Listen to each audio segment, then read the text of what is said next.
أعوذ بالله من الشيطان الرجيم. بسم الله الرحمن الرحيم. لا أقسم بيوم القيامة ولا أقسم بالنفس اللوامة. أيحسب الإنسان أن لن نجمع عظامه بلى قادرين على أن نسوي بنانه بل يريد الإنسان ليفجر أمامه يسأل أيان يوم القيامة فإذا برق البصر وخسف القمر وجمع الشمس والقمر يقول الإنسان يومئذ أين المفر كلا لا وزر إلى ربك يومئذ المستقر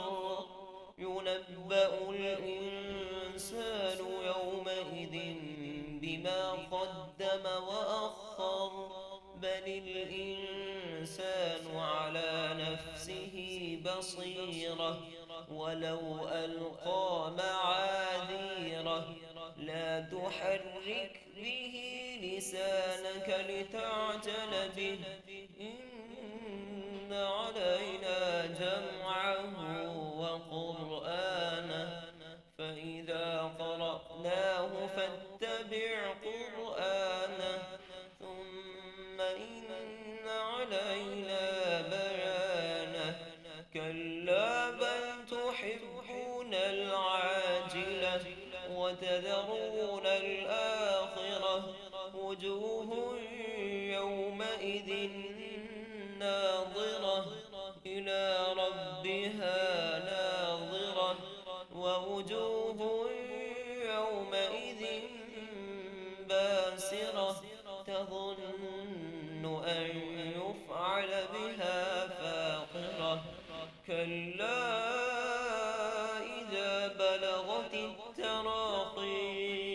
وقيل من راق وظن أنه الفراق والتفت الساق بالساق إلى ربك يومئذ المساق فلا صدق ولا صلى ولكن كذب وتولى ثم ذهب إلى أهله يتمطى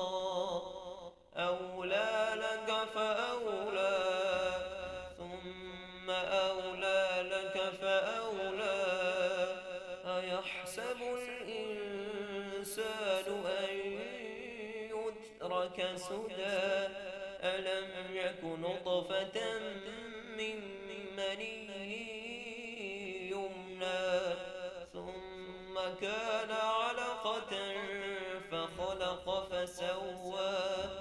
فجعل منه الزوجين الذكر والأنثى أليس ذلك بقادر على أن يحيي الموتى صدق الله.